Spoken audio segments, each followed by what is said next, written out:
A special prosecutor hired to look into officer conduct during the downtown protests of 2020 is explaining why so few of them were charged with a crime, despite troubling force being captured on video. NBC4 Investigates Jamie Ostroff sat down with Special Prosecutor Brad Nicodemus today to talk about the investigation that ended last month. Jamie? Yeah, Nicodemus was hired as the special prosecutor on this case in mid-May, nearly a year after 3 officers were charged with misdemeanors. He says he reviewed footage from 5 more incidents and decided not to file any charges. Clashes between protesters and police in downtown Columbus proved costly for the city. Columbus paid law firm Baker Hostetler more than $600,000 to review possible violations of CPD policy. That ended with 1 police officer agreeing to counseling for failing to report pepper spraying a protester and pushing them to the ground. The city also paid a $5.75 million settlement to more than 24 plaintiffs in a federal lawsuit, in which a judge said police officers had run amok during the protests.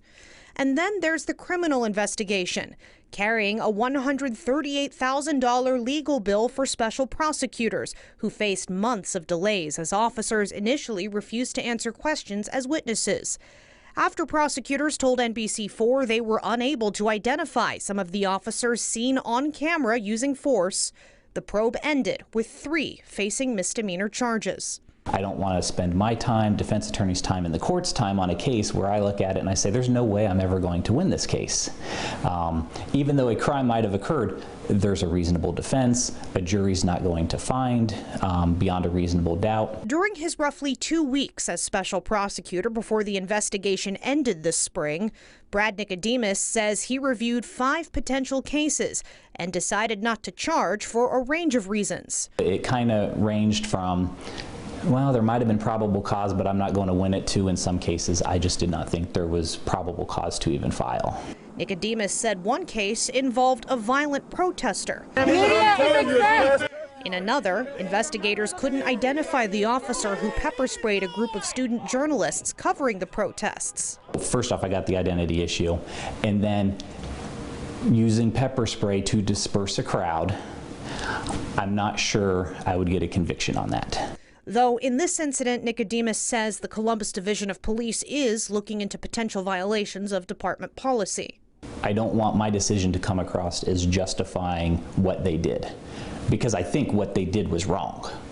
I just don't know that it was illegal or that I could prove that it was illegal. But what do you have to say to members of the public who feel that Columbus police officers were not fully held accountable? That is a good question.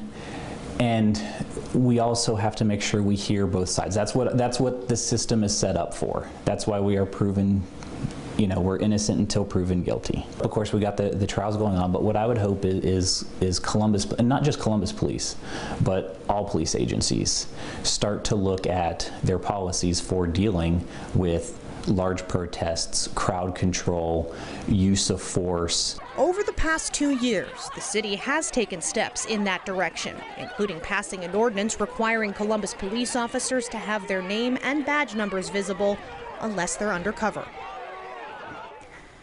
Now, of those 3 officers who are facing misdemeanor charges, one of them did go on trial in May, but that trial was put on hold because of an emergency, and it still hasn't been scheduled to start back up.